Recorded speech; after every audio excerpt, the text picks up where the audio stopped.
इसका मतलब क्या कि भोग ज्यादा है और भगवान का प्रेम योग भक्ति कम है। ये संस्कृति भारत की नहीं थी। और मैं आप सबों को एक गौरव का विषय बताऊं कि मुर्काई के लिए भी ये गौरव का विषय है। वह कौन, वो गांव गांव क्या, वो टोला टोला क्या, जहां भगवान शिव का शिवाला ना हो, ठाकुर जी का मंदिर ना हो, हनुमान जी का मंदिर ना हो, सदगुरु के द्वारा करने वाला सत्संग ना हो, वह गांव, वह टोला टोला नहीं है, वह शमशान भूमि मानी जाती है। इसलिए भाई बहन, यहाँ के लिए सौभाग्य का विषय है कि हमारे मुर्काही के युवक संघ कमेटी ने और हमारे उनके बुजुर्ग माता पिताओं ने ये अर्धनिर्मित मंदिर बनाने का संकल्प लिया है। और मैं सत्य कहता हूँ, व्यासपीठ से आने वाला भविष्य बहुत जल्दी इस मंदिर का, शिवाला का, भगवान शिव की प्रतिष्ठा होने वाली है। जोरदार तालियों से स्वागत करो। ठीक है ना, होना चाहिए ना, होना चाहिए। क्योंकि मुझे तो आश्चर्य लगा कि माँ बहनों को जब शिवरात्रि सोमवारी का अवसर मिलता होगा तो फिर जल चढ़ाने में प्रॉब्लम होती होगी, है ना। इसलिए जितनी जल्दी हो ये शिवाला का निर्माण हो। और मैं सत्य कहता हूँ कि बाबा ऐसी कृपा करेंगे, ऐसी कृपा कि कहना। कलयुग में प्रत्यक्ष देवता भगवान शिव है और शिव की उपासना से शिवलिंग अर्चनम मात्रेण सर्वदेवानाम अर्चनम भवेत पूजनम भवेत। शिवलिंग की उपासना से, शिव की उपासना से समस्त देवताओं की पूजा हो जाती है।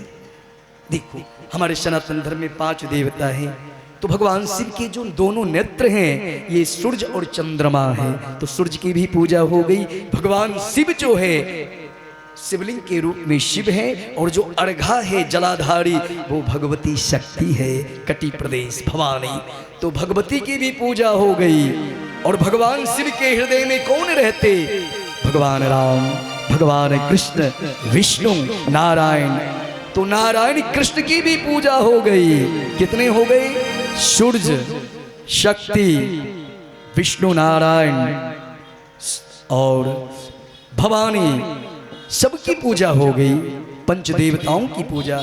और जो जिधर से जल निकलता है, जल का अगला भाग, उसमें 33 कोटि देवतागण ऐसे करके वंदन किए रहते हैं। बोले देवादिदेव महादेव की जय हो।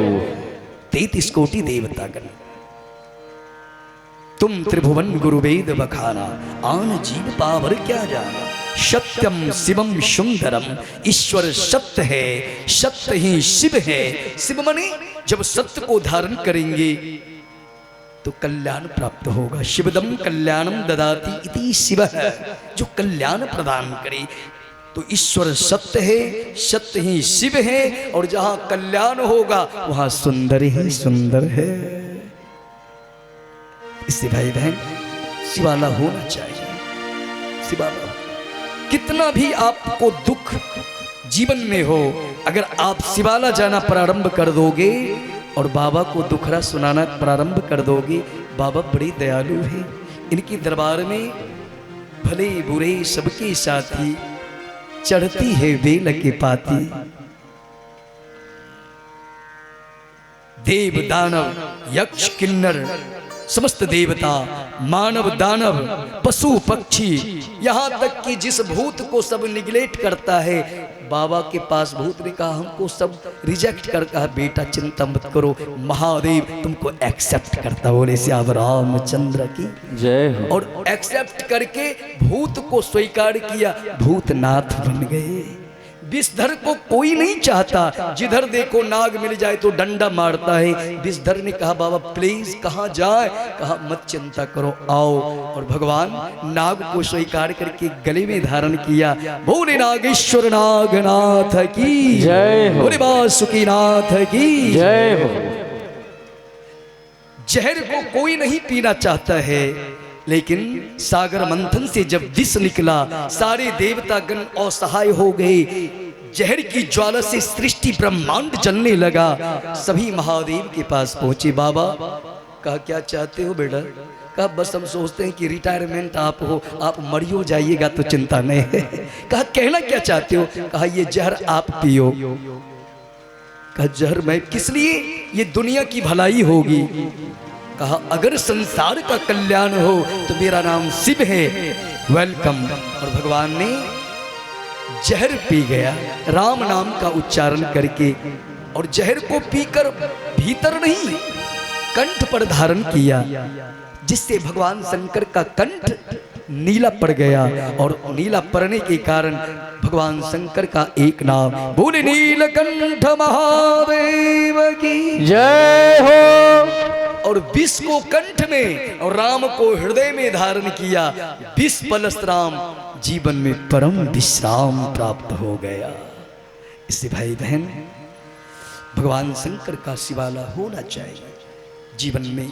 इस गांव का, इस मोहल्ला का, इस टोला का बड़ा मंगल होगा। और भागवत कथा के बाद भगवान शंकर को खुश करने का सबसे सस्ता तरीका कि भगवान शंकर को भगवान की कथा सुनाओ। अभी वो सुन रहे होंगे, क्योंकि कंकर कंकर शंकर है।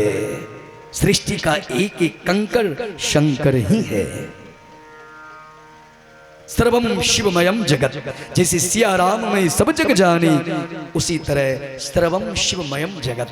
अब फॉर एग्जाम्पल आपको सिंपल में बता दूं, सब सर्वम शिवलिंगमयम जगत। शिव महापुराण में आया है कि सारी सृष्टि शिवलिंगमय है। फॉर एग्जाम्पल ये सूर्य कैसा है? गोलाकार, ये शिवलिंग का प्रतीक है। पूर्णिमा का चंद्रमा कैसा है? गोलाकार, शिवलिंग का प्रतीक है। स्टार, तारे कैसे हैं? गोल गोल, शिवलिंग का प्रतीक है। ये धरती ज्योग्राफिकल रीजन के हिसाब से पृथ्वी गोल है, नारंगी की तरह, यह भी शिवलिंग का प्रतीक है। गोसाई घर में जो पिंडी होती है वो कैसी? लंबा की गोला, वो भी शिवलिंग का प्रतीक है। माँ बहनें जो विंदी करती है गोला की, गोला करने वाली चाहे लंबा करने वाली, वो शिवलिंग का प्रतीक है। विद्यार्थी जो पेपर पर जो ही कलम रखता है तो डायरेक्ट अक्षर, शब्द, वाक्य, सेंटेंस नहीं लिखता। जिस जगह पेपर पर कलम जाती है वहां सबसे पहले रेखा नहीं, बिंदु बनती है, पॉइंट्स, सेंटर पॉइंट्स, वह शिवलिंग का प्रतीक है। और मुझे कहने दो, हर एक जीव का मां के गर्भ से जो जन्म होता है वो भी शिवलिंग की बिंदु के समान ही। पिता का तेज शुक्राणु और मां के अंडा में प्रवेश करता है, वो अंडा भी गोलाकार है, शुक्राणु की बिंदु भी गोलाकार है, और दोनों पुनः अंडा के रूप में फिर 3 सप्ताह के अंदर उसका निषेचन, फर्टिलाइजेशन होता है, फिर अंग प्रत्यंग, और इसी प्रकार 3, 6, 7 और 9 महीने में बालक के रूप में। बोले भगवान महादेव शिव की जय हो। तो भाई बहन सर्वम शिवमयम जगत, सारी सृष्टि शिवमय है। प्लीज, शिव का अर्थ ही होता है शिवदम कल्याणम ददाति सह शिवः, जो सबका कल्याण करे। तो जितनी जल्दी हो मुरकाही के लोग शिवाला की तरफ मोड़े और भगवान शिव से नाता जोड़े। बोल उमापति महादेव की जय। और जितनी बार हाथ उठाकर हर हर बोलोगे, भगवान शंकर आपके दुख शोक को हरण करेंगे। हरति दुखम मिति हर, हरति शोकम मिति हर, हर हर महादेव। अब आइए, थोड़ा सा शिवाला की तरफ में चला गया तो भाई बहन हनुमान जी महाराज से गलती हो गई थी। अर्जुन के रथ के ध्वज में कपि ध्वज के रूप में विद्यमान थे, और भगवान कृष्ण महाभारत के मैदान में अर्जुन को श्री गीता जी का उपदेश सुना रहे थे। अर्जुन भगवान के चरणों में बैठकर, नीचे बैठकर भगवान के मुख से ब्रह्मवाणी श्रवण कर रहे थे। और जब गीता संपूर्ण शास्त्र श्लोकों के द्वारा भगवान ने अर्जुन को उपदेश के रूप में सुना दिया तब हनुमान जी महाराज भगवान को वंदन करने नमन करने नीचे उतरे। कहा हनुमान तूने गलती कर दी। कहा क्या? कहा सत्संग, गीता की वाणी, ब्रह्म वाणी, ये उपदेश की वाणी, परमात्मा की वाणी, सत्संग की वाणी को तुम वक्ता के ऊपर बैठकर और सुनता रहा, ये श्रोता की मर्यादा नहीं है। श्रोता को सदैव संत सदगुरु व्यास और वक्ता के नीचे बैठकर सुनना चाहिए। क्योंकि कोई प्यासा व्यक्ति जल पीने के लिए तत्पर होता है तो पिलाने वाला ऊपर से ढारता है, पीने वाला झुककर पीता है। भोजन की थाली कोई खिलाने के लिए रखता है तो खाने वाला सर को झुकाकर मुंह में डालता है। बिना झुके भोजन नहीं मिलता, पानी नहीं मिलता, तो बिना झुके भजन कैसे पाओगे? बिना झुके ब्रह्मवाणी कैसे प्राप्त कर पाओगे? तूने मर्यादा का खंडन किया, जाओ तुम पिशाच बन जाओ। और हनुमान जी महाराज पिशाच बन गए। पिशाच, बाद में पिशाच मोचन एक पुस्तक का निर्माण किया गया है। हनुमान जी ने तपस्या की और पिशाच भंजन उस सुंदर शास्त्र का जो दिव्य श्लोक, वो दिव्य पंक्तियां हैं, उसको जप किया और फिर पिशाच तत्व से मुक्ति प्राप्त हुई। बोल श्री हनुमान जी महाराज की जय। तभी से ये परंपरा भगवान ने कहा, परंपरा रखी कि वक्ता के ऊंचे स्थान से कभी श्रोता अपने आसन को ना जमाए। नहीं तो मैंने हनुमान जी को नहीं छोड़ा तो आप किस खेत की मोली हो।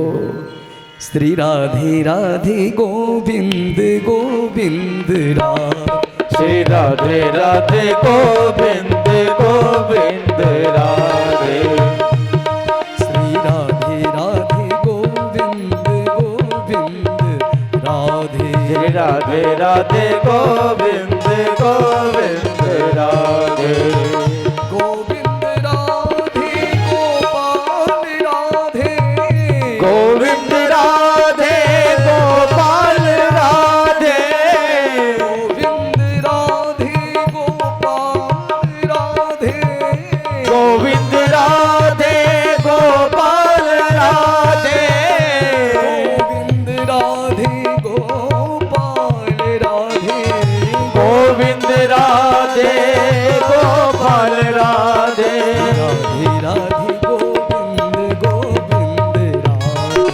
राधे राधे गोविंद गोविंद राधे,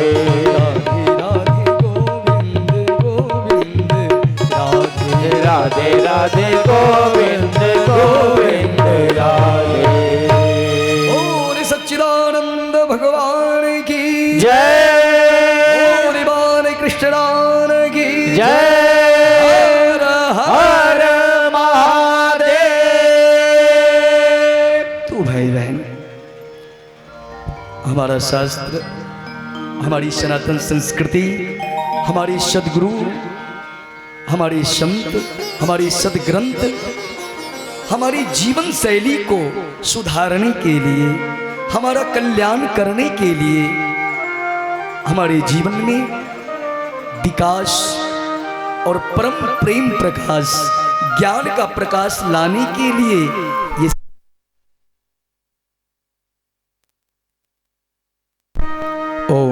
ये सारी व्यवस्था की है। इसलिए इनका सम्मान हम जितना करेंगे उतना ही मेरा कल्याण है। अर्जी हमारी, मर्जी आपकी। नहीं मानने वाले को भागवत ने उद्घोष किया, ब्रह्मा अपि ते नरम नारंजति, कि ब्रह्मा क्या ब्रह्मा का बाप नहीं समझा सकता। कुछ ऐसे लोग हैं समाज में, वो कहेगा हम पंच के बाद से बाहर नहीं है, लेकिन हमारा आयर और हमारा खुट्टा ऐजे गड़ेगा। तो भाई बहन, जो नहीं मानने वाले हैं उसको संत सदगुरु नहीं मना सकते। दुर्योधन को भगवान कृष्ण साक्षात ईश्वर नहीं समझा पाए, रावण को ज्ञानी नाम अग्रगण्यम सकल निधान गवान राणामधीशं रघुपति प्रिय भक्तम बात जातु नमामि। हनुमान जी जैसे महारुद्र ज्ञानियों में अग्रगण्य श्री हनुमान जी रावण को नहीं समझा पाए, भगवान राम नहीं समझा पाए, तो हम जैसे छोटा मोटा बालक नहीं समझने वाले को कहां से समझा पाएंगे। तो भाई बहन, इशारों को अगर समझो तो राज को राज रहने दो। तो आइए चलें कथा की तरफ और थोड़ी सावधानी से आनंद आप लें। आज की कथा भागवत का मूल आधार है। वैसे तो भागवत की ऐसी कथा है कि किसी को भी किसी भी प्रसंग में, किसी भी अध्याय में भक्त और भगवान के चरित्र को छोड़ा नहीं जा सकता। लेकिन फिर भी आज का जो है एक आधार है, और जिस बिल्डिंग का आधार नींव मजबूत होती है वह बिल्डिंग उतनी ही मजबूत होती है। बोले कृष्ण कन्हैया लाल की जय हो। तो मैं निवेदन कर रहा था, सर्व वेदांत सारम ब्रह्मात्म एक लक्षणम वस्तु दूतीये तन्निष्ठम कैवल्य प्रयोजनम धर्म प्रोज्झित कहतवो परमो निर्मस्त्राणां शतां वेद्यं वास्तमत्र वस्तु शिवदं त्रापत्रो नमूलनम् निगम कल्पतरोर्गलितं फलं सुखमुखादमृतद्रव संयुतं पिबत भागवतं रसमाल्यं मुहरो रसिका भोवी भावुका।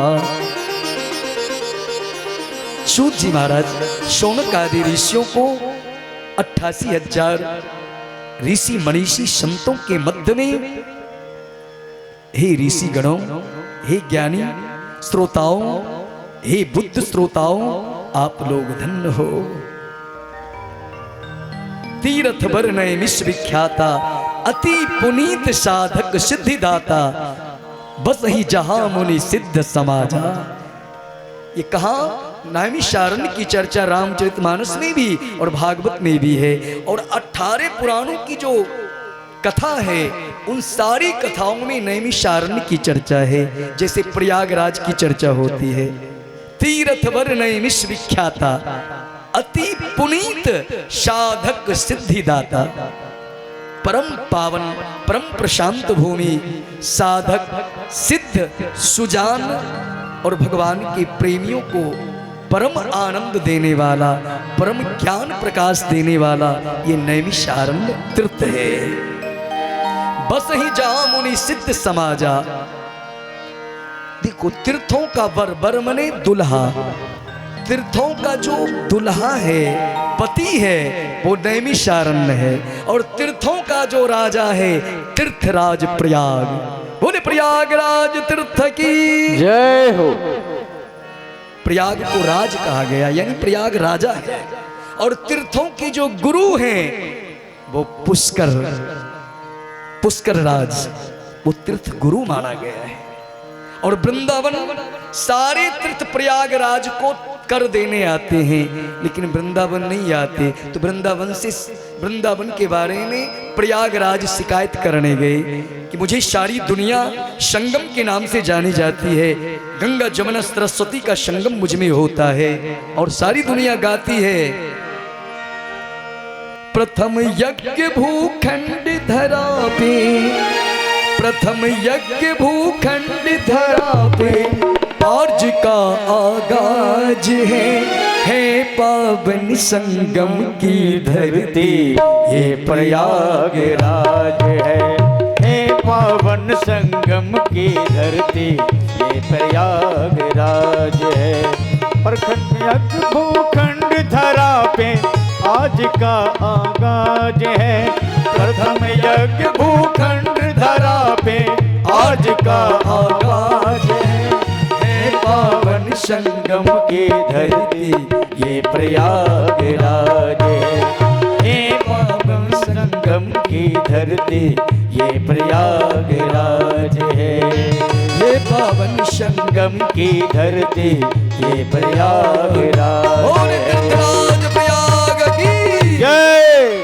बताओ माँ बहने भाई बंधु हमारे माई बाप, इस बार अमृत स्नान करने के लिए प्रयागराज कौन कौन गए? हाथ उड़ाइए तो।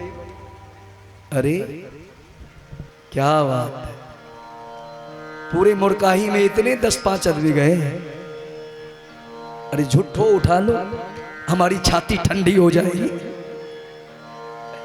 तो भाई भाई बहुत बहुत आप भाग्यशाली हैं, आप लोग सौभाग्यशाली हैं कि 144 वर्षों के बाद प्रयागराज त्रिवेणी संगम में गोता लगाने का अवसर मिला। लेकिन याद रखना, वहां तो जाने के लिए भीड़ का सामना करना पड़ा। चूड़ा मूढ़ी सतुआ ठकुआ बांधकर जाने की जरूरत पड़ी। भीड़ में कहीं मतलब दब कुछ गए तो राम नाम सत्य होने की संभावना थी, और बाय चांस पानी में ज्यादा चले गए जल में तो डूबकर मरने का चांस था। लेकिन याद रखना, सत्संग और भागवत कथा भी तीर्थराज प्रयाग सुकर्मा, ये चलता फिरता तीर्थराज प्रयाग है। और यहाँ बाय चांस पैर फिसल भी जाएगा तो डूबकर मरने का नहीं बल्कि भवसागर से तरने का अवसर मिल जाएगा। बोले भागवत भगवान की जय। भवसागर से तरने का अवसर मिलेगा। ये भी अभी आप प्रयागराज में हो, ये भी महाकुंभ है। और मैं अपनी तरफ से नहीं कहता, तीर्थराज बट विश्वास अचल निज धर्मा, और तीर्थराज प्रयाग सुकर्मा, जिमि जग जंगम तीर्थराजो। आहा, ये रामचरितमानस में है कि जहाँ भागवत की कथा होती है, राम कथा होती है, भगवान का सत्संग होता है, वहाँ चलता फिरता गंगा जमुना सरस्वती का त्रिवेणी संगम और प्रयागराज उपस्थित हो जाता है। तो अभी आप प्रयागराज में डुबकियां लगा रहे हैं। शर्त इतनी है कि आप शांति से प्यार से बैठो, श्रद्धा से बैठो। तो मैं निवेदन कर रहा था, सर्व वेदांत सारम ब्रह्मात्म एक लक्षणम, सारी ज्ञान विज्ञान और संतों का एक ही मत है, सारी सदग्रंथों का एक ही सार है, ब्रह्मात्म एक लक्षणम। उस परम सुख परमात्मा को, आनंद स्वरूप परमात्मा को जीवन में धारण करो, तभी कल्याण है। उसके बाद हे शौनक आदि ऋषियों, हे शौनक आदि ऋषियों, ये जो भागवत अभी आप सुन रहे हो ना, ये सर्व धर्म समन्वय, समस्त धर्मों का समन्वय, किसी का विरोध नहीं बल्कि परम सत्य और भक्ति का बोध जीव मात्र को कराता है। ये वो भागवत है। सुनो, धर्म है प्रोज्झित कैतवोऽत्र परमो निर्मस्त्राणां शतां, वेद्यं वास्तमत्र वस्तु शिवदं तापत्रो नमूलनम। शिवदम धर्म है प्रोज्झित कैतवो अत्र, जिस धर्म में छल कपट ईर्ष्या द्वेष झूठ प्रेम नहीं है, जो केवल सत्य का बोध कराता है, वो भागवत है। वेद्यम वास्तमत्र वस्तु शिवदम, जो सबको कल्याण देता है, मंगल करता है, वो भागवत है। ताप त्रोन्मूलनम, और दैहिक दैविक भौतिक तापा, राम राज नहीं काहू व्यापा। तीनों प्रकार के तापों का जो उन्मूलन करता